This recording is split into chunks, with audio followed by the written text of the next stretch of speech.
Vic Avery returns.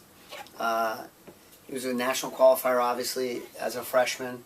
The redshirt year helped him. I think he's more mature, not just physically, but mentally. I think he's just in a better place to where he's ready to compete with the top guys. I learned that you really got to be self-motivated in times like that. Flynn's got to worry about the team all year, and you're a little bit on your own during that year. So you really got to just motivate yourself and get to every single tournament you can, get every match you can, and seize every opportunity you can. Because a redshirt year is real weird. It's not like the season. The beginning of the year comes on real strong, and then it kind of dies out towards the end. So it's like tournament after tournament. So we're going to see some of the best guys. So I got to capitalize last year and had a pretty good year.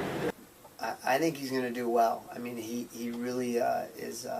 He's dedicated on and off the mat, and I think that's going to pay off. Just like Flynn says, bigger, stronger, faster, better. I'm in here 2 times a day, every day, year-round, training cold spots out for freestyle.